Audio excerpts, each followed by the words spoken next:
शालीन, जानकार, समझदार, ये सब समझ के बैठे हुए थे। तो उन्होंने जिसको अपना महान गुण समझा था, उस सब गुरुदेव उनको बर्बाद क्या कर रहा था? आगम के अनुसार तो अनंत अनुबंधी और दर्शन मोहनीय कर्मों का बंध करके अनंत संसार का कारण था, क्योंकि उससे अवर्णवाद हो रहा था। उसमें उससे अवसाद में रहते, उनका पूरा फोकस इन बेईमानों के जीवन की ओर ही फोकस रहता है। वह बेईमानी को ही खोज रहते होते हैं हम ईमानदार, खोजते हैं बेईमानी। बेईमानी खोजते हैं, दुर्गुण को, सुगुणों को दुर्गुण, सुगुण को भी दुर्गुण, इससे भी ज्यादा ये सब बर्बाद करने वाली। नहीं, इसमें जो लिखा है उससे कितने लोग ज्यादा अपराधी थे। हमारे रुझान तो इससे भी ज्यादा है हम ईमानदार, खोजते हैं बेईमानी, तो हमारे चारों को बेईमानी ही झलकने लगती है। हम बेईमानी की ऊर्जा को ही हर पल सोचकर, कल्पना कर अपने जीवन में अपने आसपास आकर्षित कर रहे होते हैं, जबकि हमें हमारी ईमानदारी पर फोकस करना चाहिए। और मैं अपने गुरुदेव, आपने तो अपनी प्रामाणिकता रखी, अपना गौरव रखा, अपनी उपलब्धियां रखी, सबसे मुख्य, और अपना सत्य तथ्य रखा। तो यहाँ के लिए नहीं, सारे विश्व के लिए रखा। तो उसको यहाँ पे अनंत विपरीत समझ के और मिथ्यात्व कर्म का बंद किया गया, क्योंकि वो इतना व्यापक आपका स्वरूप है। अब वो अपनी संकीर्णता से समझना चाह रहे थे, डिब्बे के मेंढक बन के, तो कैसे होगा? नहीं समझ सकते। जो सत्यवादी होता है वह दूसरों के झूठ से अपने अंदर आग लगाकर ब्लड प्रेशर बढ़ा देता है, कि जैसे उसने कसम खा रखी हो कि वह दूसरे के झूठ से खुद को बर्बाद कर देगा, अपने सत्य के मजे नहीं लेगा। सही बात है। आपके महान सत्य को गुरुदेव सब गलत मान करके, और वो एक प्रकार से जो कुभाव कर रहे थे, आनंद मना रहे थे कि हम तो बहुत समझदार है, शालीन है, बहुत ज्ञानी है, हम सब जानते। गुरुदेव नहीं, एकदम विपरीत हो गया गुरुदेव, अनंत मिथ्यात्व और संसार का कारण हो गया, निगोद जाने की तैयारी हो गई। और इसमें मैं भी स्वयं अभी आ रही हूँ इसी टॉपिक पे, जैसे मेरे को भी दूसरा किसी ने कह दिया, और मैं सत्य हूँ, तो उसका झूठ लेके फिर मेरा वो दिमाग, तो कौन क्या कहेगा वो छोड़ना है मुझे। तो ये बात भी इसमें जोड़ते हुए मुझे। इसी तरह अनुशासन प्रिय भी आत्मघाती प्रवृत्ति का होता है। नीतिवान, आदर्शवादी, विशेष धारणाओं के लोग भी ऐसे ही होते हैं। कुछ लोग ये समझते हैं मैं बहुत शांत हूँ, मैं बहुत किसी का कोई, लेकिन अंतरंग में उसके गुरुदेव क्या कषाय है, क्या अंतरंग में उसके परिणति, उसको वो नहीं जानता। जैसे इस क्षेत्र में सबसे ज्यादा गुरुदेव ने ये अनुसंधान जो किया, तो वास्तव में ये सब नीतिवान आदर्शवादी समझ रहे थे, लेकिन बिल्कुल सही नहीं है। विशेष धारणाओं के लोग भी ऐसे ही होते हैं। वह हर वक्त अपने अनुशासन के स्केल से दूसरे के अनुशासन विहीनता को मापते रहते हैं। अनुशासन तो उस टाइम बोला, ये वापस से आप लोग को कौन कितनी बच गए थे? मैं बोलूंगा आप लोग कोई नहीं बचे, कोई अनंत असंख्य करोड़ों अरबों खरबों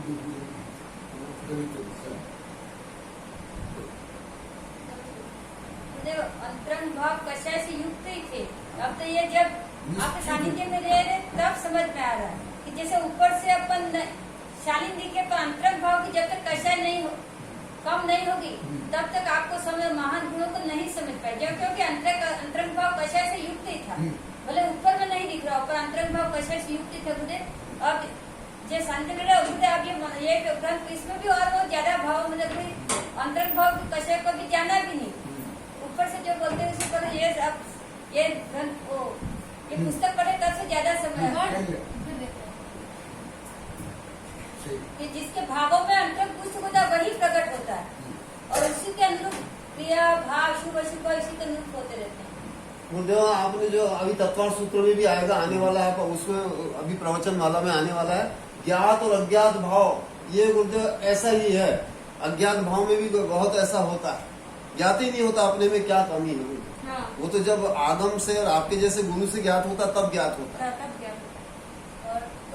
और आप तो गुरुदेव सदैव शुरू से एक पवित्र भाव, कल वो दीपा भट्ट के कहते गुरुदेव पवित्र भाव है जो और प्योर भाषा में गुरुदेव संपूर्ण तरह से प्योर ही है, कहीं कुछ भी महान गुणों में कहीं भी कमी नहीं है, भावों में, गुणों में, आचरण में, आगमोक्त क्रिया में, ज्ञान में किसी प्रकार की उनको कोई कैसे कमी ज्ञात हो जाता है? शुरू चर्चा चली थी। उसका भी ये कारण है गुरुदेव, उन्होंने ना ये अनुशासन ना ये अपने अच्छे कोई ऐसा इमेज अपनी बनाई नहीं है, खाली होकर के आए। बाकी सब इमेज बना के आए थे, मैं जानकार हूँ, हाँ हम सब समझते हैं, हाँ। हमको सब खबर है, तो फिर वो इमेज बन गई, तो फिर वो क्या सुनेगा? इसलिए तो मैं उपकार के लिए बोला, भोजन, स्वास्थ्य, भाषा, आत्मा सब आपके उपकार के लिए बोला। मेरा कोई स्वार्थ नहीं, उससे मुझे ज्ञात हो गया कि कितने दुष्ट दुर्जन, अति दुर्जन, सामान्य दुर्जन नहीं, महान दुर्जन, उपकार करना उपकार, निस्वार्थ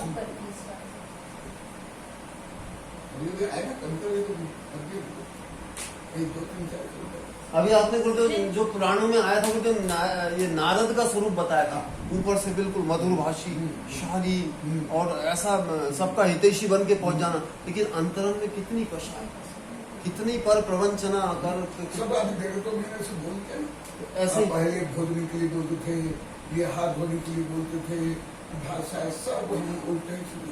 हाँ। हम ज्यादा बोलते थे। मैं खुद सोचती थी गुरुदेव कि बाद में फिर आप क्यों बुलाते थे, एक दो बार दिन भर दो लिए, और आप कोरोना की वजह से मालूम पड़ा। वही है कोई भी विषय आप लोग को मेरा, आप लोग को कोई भी पूर्णता आप लोग को सही नहीं मानेगा, ना कोई विषय, क्योंकि स्वयं को आप लोग ज्ञानी, शाली, समझदार, शांत, आज्ञा भी सब यही माने। सबसे बड़े महामिथ्या थे गुरु, महामिथ्या थे, सबसे बड़ा देव शास्त्र गुरु का अवर्णवादी सबसे महामिथ्या थे, वही थे, यही किया किसी न किसी रूप में। अनुशासन प्रिय का पूरा फोकस अनुशासन विहीन लोगों पर रहता है, वह कदम कदम पर लोगों को अनुशासनहीनता से दुखी रहता है, वह हर पल अनुशासन विहीन लोगों से त्रस्त रहता है, तनाव में रहता है, कूदता रहता है, चिढ़ता रहता है, गुस्सा करता है, नाखुश रहता है, अतृप्त रहता है, बेचैन रहता है। ऐसा व्यक्तित्व हर पल किस प्रकार के भाव के बीच डाल रहा है, क्या कल्पना में देखता रहता है, वही हमारे अवचेतन मन को प्रभावित कर रहे होते हैं, जिससे वह न सिर्फ अपने लिए गलत संस्कार निर्मित कर रहा होता है, बल्कि वह अपने चारों ओर नकारात्मक लोगों को आकर्षित करने की ऊर्जा भी निर्मित कर रहा होता है। गुरुदेव ये विशेष रूप से आपने गुरुदेव आतंकवादियों के विषय में बताया कि ये सब अपने आप को महान धार्मिक समझते हैं, इसलिए सबको पापी, काफिर, मार डालने योग्य, गुस्से से और क्रोध में ही आवेशित रहते हैं सदैव, और बिल्कुल अतिवादी हैं। तो उसका भी कारण यही ऐसे ही आप लोग स्वयं को दूसरे को, हाँ यही है बोलते यथायोग, जिसमें में जितने जितने प्रमाण में भाव रहे उतने उतने वो सब दोषी रहे। जिन्होंने समझा कि मैं सही हूँ वो अनंतानुबंधी कषाय से युक्त रहे। सबसे पहले आपने यही बताया कि गुरु के चरण में जाते हैं शून्य होकर जाना, समर्पित भाव से, जिज्ञासु भाव से। जब तक वो भाव अंतरंग से नहीं आए, दिखाव भले आते पर अंतरंग से जब वो श्रद्धा वो भाव नहीं आएंगे तब तक समझ ही नहीं पा सकते, भले 24 घंटा अध्ययन कर ले आपके पास होते, तो जब तक जिज्ञासु भाव नहीं होंगे, समर्पण भाव नहीं होंगे, तो सबसे पहले तो अंतरंग विकारों को निकालना और जिज्ञासा, समर्पण भाव, गुरु के प्रति अटूट श्रद्धा, तभी समझ पाएगा। वो पहले कमी ऐसे शास्त्रों बोले श्रद्धान करना, मानना नहीं सकते, हम तो अश्रद्धा कर ही नहीं रहे, सोचते भी ऐसे थे गुरुदेव कि हम तो देश से कहाँ अश्रद्धा कर रहे, मंदिर जा रहे, गुरु को आहार दे रहे, दर्शन करे सब, पर ये धीरे धीरे ये सब समझ गुरुदेव स्वाध्याय में आते तब समझ में आता कि अंतरंग कषाय से युक्त थे।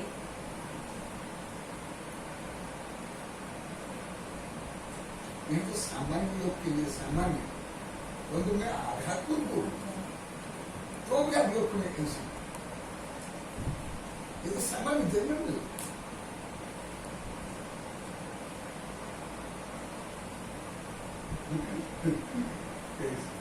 बुद्ध होता बुद्ध बहुत बुद्ध 2007 से मैं आपको हम आपको जो आप समझ रहे हैं वो पहले से ही समझ गए तो और कितना उद्धार हो जाता बुद्ध। और जो विपरीत धारणाओं के कारण दीर्घकालिक अनुभव से विपरीत धारणा में अवनवाद किया उससे घोर पाप बांधा इसलिए समझ में भी नहीं आता। बार बार पढ़ते तो भी समझने में बहुत तो भी पूरा समझ नहीं पाते। अंश मात्र समझते ऐसी श्रद्धा नहीं कि गुरु के चरणों में बैठे गुरु के सानिध्य में है तक उद्धार तो होगा निश्चित ही होगा। तो मुझे तो एक अनुभव आ रहा है कि गुरु देशना का अधिगम कैसे किया जाता है ये पद्धति भी आपके पास संभव तो पहली बार ज्ञात होती। बाकी तो सर्वत्र ऐसे भरे हुए लोग हैं हाँ। सब अपने को अनुशासित और श्रेष्ठ ही समझ रहे हाँ। कोई एकांतवाद से कोई पंथवाद से अपने मनुष्य हाँ कीड़े मकोड़े पशु हाँ वो भी अपने को समझते हम श्रेष्ठ हैं। ये सब बोले ये अंतरंग जो कारक है उसका वो सब आपसे ज्ञात होता है। इसको बिना जाने सही देशना का श्रवण नहीं हो। जैसे खाली ये प्रवचन कोई समा वो चातुर्मास को देता 1 घंटे प्रवचन 10 घंटा प्रवचन सुबह में तो वो क्या समझ जाते इसमें समझ ही नहीं। और विपरीतता होती है पंथवादियों के तो प्रवचन सुन के और लोग विपरीत हो। अगर सत्यवादी ईमानदार अनुशासन प्रिय आदर्शवादी व्यक्तित्व अपने सद्गुणों से अहंकार निर्मित कर लेता है तो वह सामान्य लोगों से हटकर एक अलग हस्ती है वह उनसे उत्कृष्ट सुपीरियर है तो ये अहंकार भी उन्हें दुख और तनाव देने का कारण बन जाता है। सही है बोले मुखोटा जो लगा लेते हैं बस पंथ का किसी भी एकांत का वो सब यही परिस्थिति क्योंकि अहंकार हमारे शरीर एवं मन के लिए नकारात्मक भाव है। इससे हमारा आभा मंडल सिकुड़कर छोटा हो जाता है क्योंकि ऐसा व्यक्तित्व एक विशेष विचारधाराओं में बंद लाख हो जाता है। इस अहंकार के प्रमाद में वह लोगों से झगड़ा तनाव शत्रुता अप्रियता मोल लेता रहता है। इसलिए प्रकृति के नियमानुसार उसका जीवन हमेशा दुखद तनावपूर्ण रहता है। अगर आप में सद्गुण है तो रोज नृत्य करे और नित्य रोज प्रार्थना करे कि सभी का जीवन ऐसा ही हो। कब आप लोग कब से इसे ये सब आपसे ज्ञात हुआ आपसे ज्ञात हो कि कैसे नृत्य करना और कैसे हाँ वो तो आपसे वो तो बोलते पूरा श्रद्धा प्रज्ञा से आपसे ज्ञात हुआ।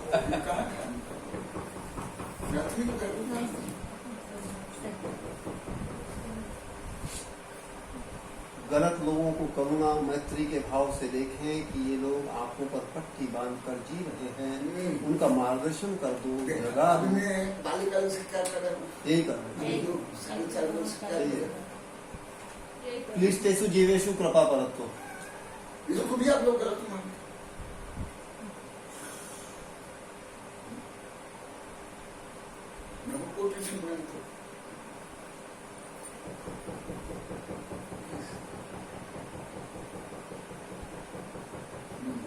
उनका मार्गदर्शन कर दो जगा दो प्रेरणा देते रहो और अपना जीवन मस्ती से जीते रहो। अभी तो आप यही कर रहे हो जगा भी रहे अपनी मस्ती भी बढ़ा ही रहे।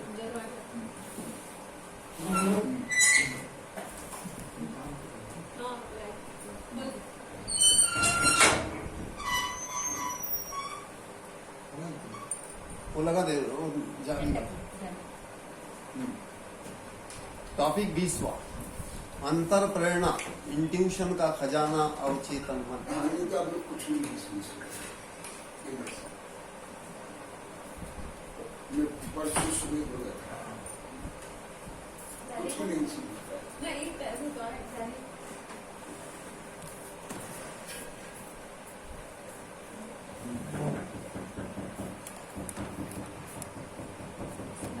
अंतर प्रेरणा का खजाना अवचेतन मन। अंतरिक्ष जगत और ब्रह्मांड जगत का कोई श्रेष्ठ और बड़ा माध्यम है तो वो है हमारा अवचेतन मन। सूक्ष्म जगत की अदृश्य ऊर्जाओं की शक्तियों की अभिव्यक्ति का एकमात्र प्रमुख केंद्र है। इस केंद्र के द्वारा हम भूत भविष्य की अदृश्य ऊर्जा जो है परंतु दिखती नहीं है, जिसे हम चेतन मन और सामान्य शारीरिक संवेदनाओं से या इंद्रियों से देख नहीं सकते, सुन नहीं आप लोग एकदम नहीं सुन सकते। ये पहले ही आप लोग बोल देता, जैसे आप लोग का कनेक्शन नहीं होगा, इसलिए सामान्य आप लोग का ही उदाहरण देता हूँ। आप लोग को जो देखे आंखों से, कानों से, सुन से देखे, वही तो मेरी अंतरात्मा को, आध्यात्मिक आत्मा को आप लोग गलत को समझना। क्या आप लोग को अंदर चेतना अभी भी है क्या? किसमें? किसी में भी नहीं। जितना आप लोग कम समय अपने बैठे, किसी में नहीं। और आप लोग को केवल आंखों से जो देखे, कान से सुने, उससे आप लोग निर्णय ले लें। जिसे हम चेतन मन और सामान्य शारीरिक संवेदनाओं से या इंद्रियों से देख नहीं सकते, सुन नहीं सकते। उन अदृश्य तरंगों को हम अवचेतन मन द्वारा ही देख सकते हैं या सुन सकते हैं। सूक्ष्म ऊर्जाओं को देखने की कला को अंतर्दृष्टि कहा जाता है, जिसे दिव्य दृष्टि या तीसरी आंख भी कहते हैं। सूक्ष्म ध्वनियों को सुनने की आंतरिक श्रवण कहा जाता है। इसमें हमें अंतर प्रेरणा के रूप में आवाजें आती है, जैसे कोई दिव्यात्मा हमारे कानों में फुसफुसा रही होती है। बताओ, पहले दिन में कल परसों बता, पहला 1000 बार बोलो विश्वाई के बारे में, जो मैं भविष्यवाणी करना छोड़ दिया। हाँ, उसका कारण भी यही है वो जो कि आप इतने सूक्ष्मता से उस विषय को जानते हैं, अब दूसरे उसके विषय में कुछ जानते नहीं, विपरीत भाव कर लेते हैं, इसलिए ऐसा विषय आप बोलते ही नहीं। योग्यता ही नहीं है, जिसमें कुछ योग्यता हो कम से कम श्रद्धा से भी तो उसको कुछ बताते हैं, नहीं तो उस विषय को बोलते ही नहीं।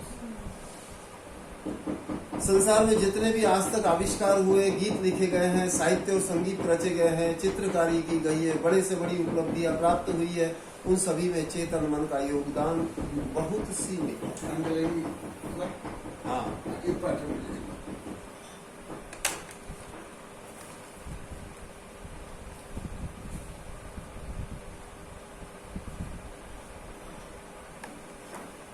संसार में जितने भी आज तक आविष्कार, आप लोग को केवल कुछ देख करके, पढ़ करके आपको बड़ा बनना, महान बनना, साधु संत बनना, मोक्ष प्राप्त करना चाहते हैं।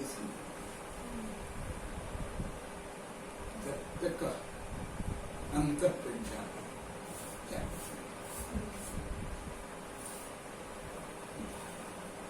यानी स्वप्रेरणा से कोई काम करने का, अंतर प्रज्ञा, स्वप्रेरणा तो तुम भोग भी करते हैं, क्या करते हैं? शराब तो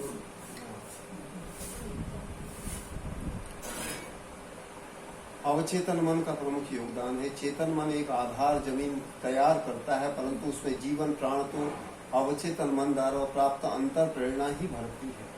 चेतन मन से हम जितना चाहे प्रयास कर लें, हम जबरदस्ती प्रयास करें एक हद तक ही कुछ रच सकते हैं, और जो भी रचते हैं उसमें हमें यह अंदर से अवश्य महसूस होता है कि यह काम चलाऊ रचना है, जीवंत नहीं है, जोरदार नहीं है, उसमें एक आत्मा या सुगंध का आभास नहीं होता, क्योंकि आपको अपनी व्यावसायिक मजबूरी के कारण उसको रचना है, या इसलिए ऐसी रचना कुछ दिनों बाद लुप्त हो जाती है, उन्हें कोई याद नहीं करता।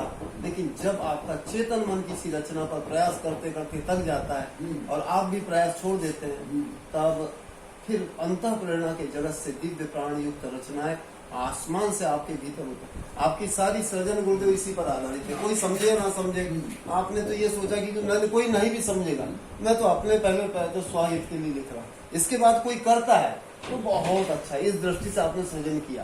तो ये तो सही है कि पहले पहले उसका मूल्यांकन नहीं हुआ, लेकिन जैसे जैसे लोगों ने समझा, फिर लोग जुड़ते गए, कारवा बढ़ता गया, ऐसा स्थिति हुई है। अभी गुरुदेव ऐसा समय आया है कि अब उसकी उपादेयता, उपयोगिता अभी लोगों को ज्ञात हो रही है कि कितना महान साहित्य है, कितनी महान। बाकी सब लोगों ने नेगेटिव अधिकतर सोचा इस विषय। ये सही बोल रही, ये अंत प्रज्ञान से आप लोग नहीं समझते, जो पहले केवल बुद्धि से और जो मैं पढ़ाई सीखा उसका आधार पर सब आप लोग को अपना है। कोई आप लोग को पूर्णतः निर्दोष नहीं, अभी भी पूर्ण निर्दोष नहीं।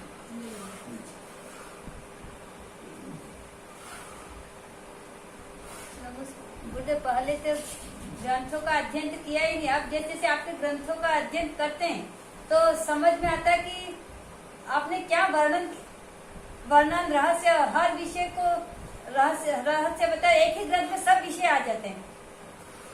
ऐसे जो आप जैसे ग्रंथ लिखते हैं गुरुदेव, ऐसे ग्रंथ का कोई नहीं, जैसे कथा कहानी ऐसे कुछ भी आपके ग्रंथ में सब रहस्य समावेश है।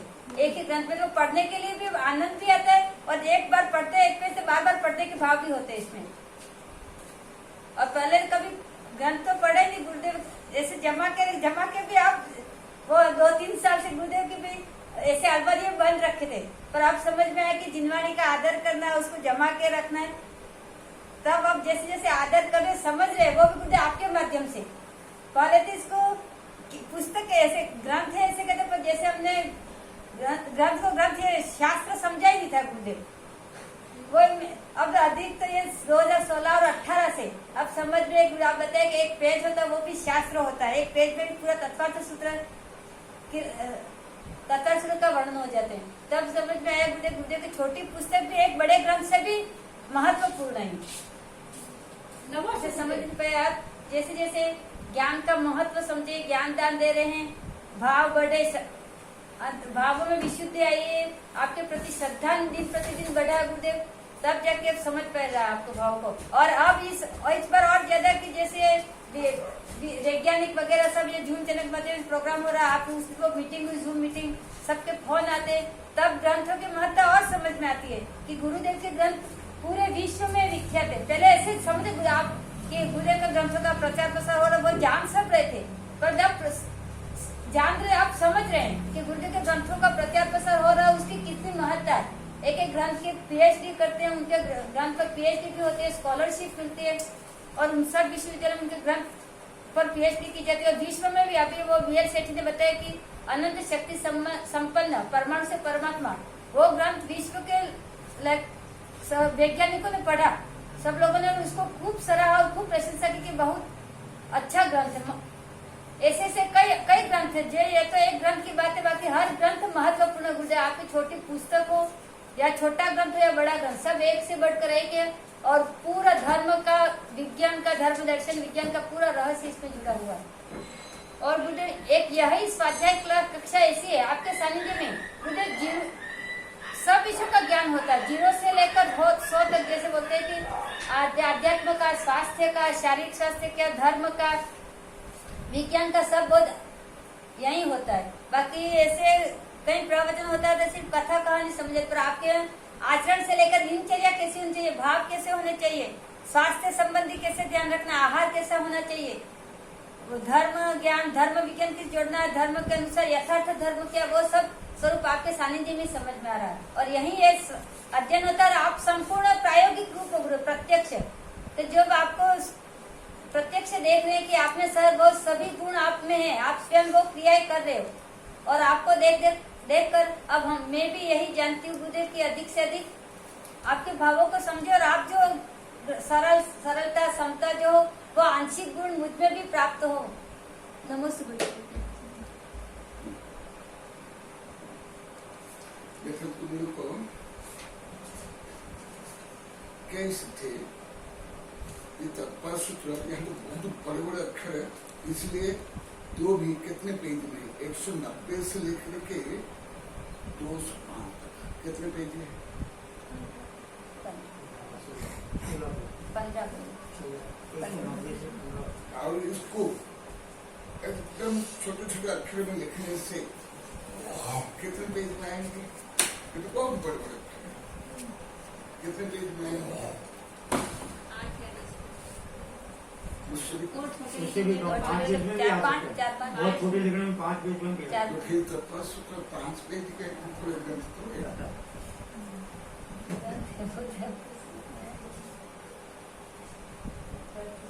बड़ा ग्रंथ तो पढ़ते नहीं, और छोटा ग्रंथ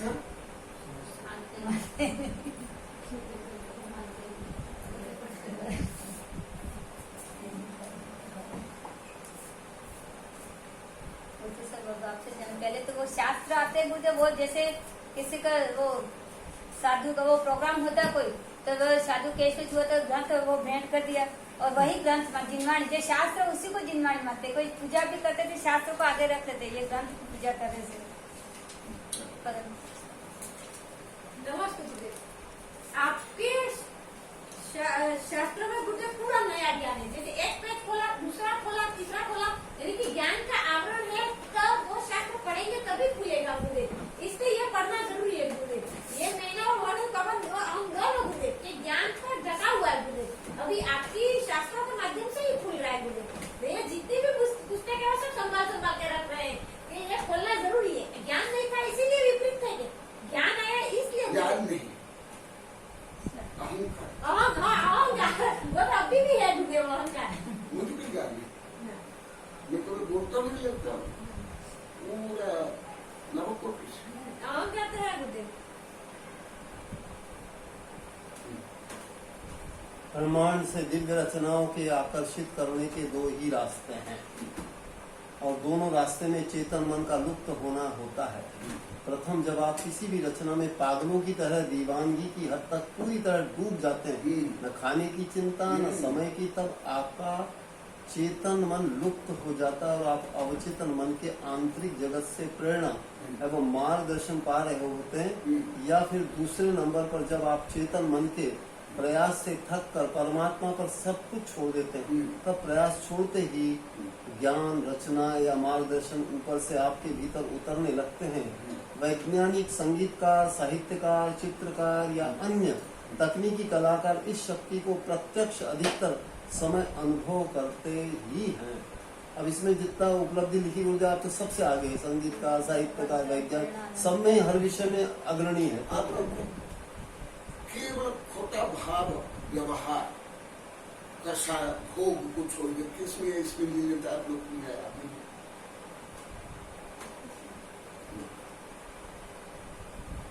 भोग उपभोग और कसा, क्योंकि ये आप लोग को सुनने का भी क्षमता ही नहीं, इसमें आप लोग का डायरेक्ट प्रश्न करता किसमें आप लोग का इसमें दिखा हो गया उत्तर।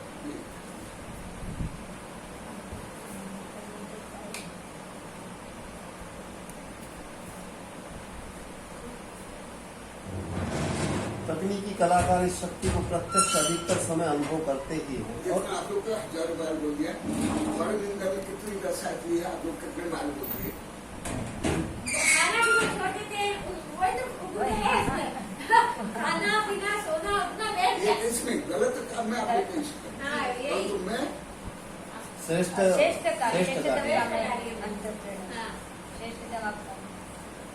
यहाँ पर सच्चाई समझना आवश्यक है कि इस सारी अंतर प्रेरणा की सफलता में जितना अवचेतन मन का योगदान है उतना ही चेतन मन का भी, क्योंकि जब तक चेतन मन किसी भी सपने का जाल नहीं बुनता तब तक अंतर प्रेरणा की मछली फंसती भी नहीं है।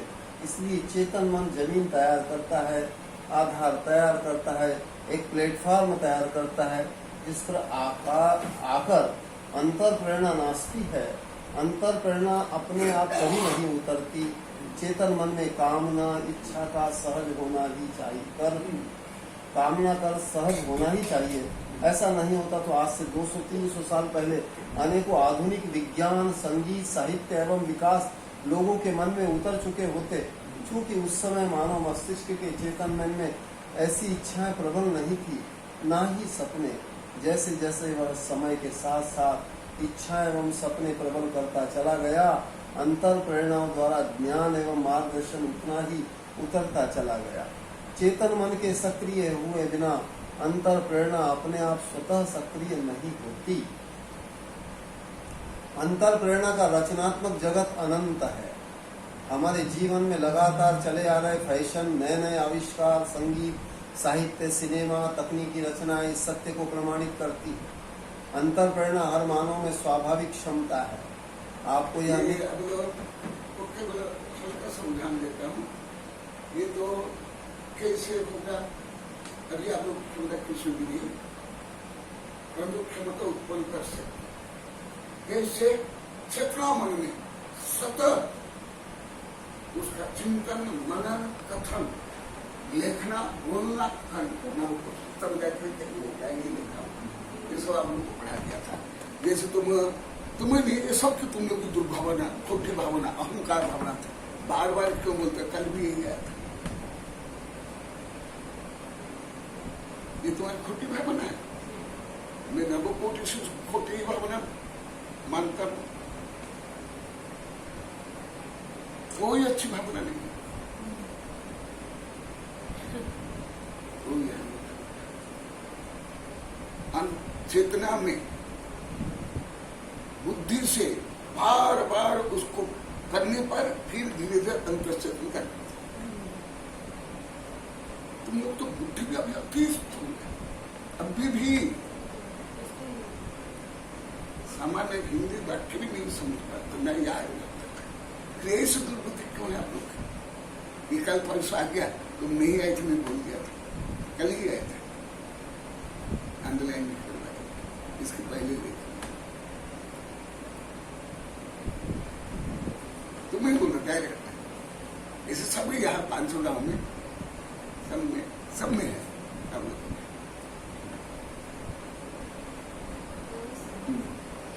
अहंकार की वजह से ऐसा सोचते रहते हैं। हाँ, ये सब जो है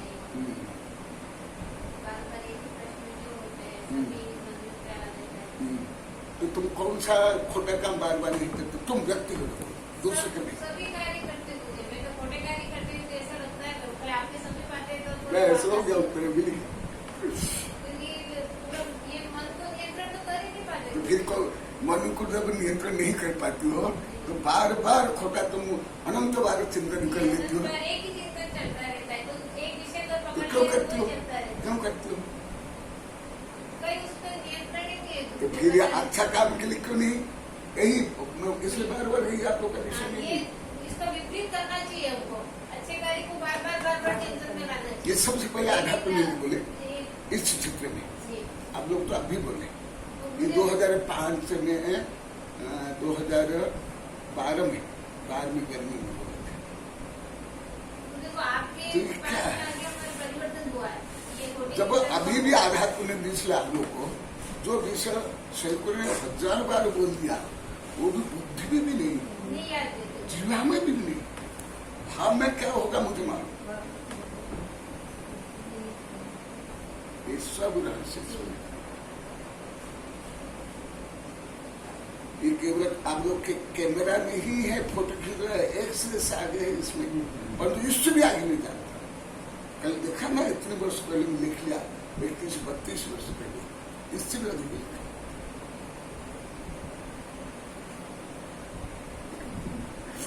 आपकी ये विषय को मुझे अभी आधुनिक मोटिवेटर भी सिद्ध करते हैं। वो बोल रहे हैं आपका जिस लक्ष्य को प्राप्त करना है उस लक्ष्य का बारंबार चिंतन करो, चर्चा करो,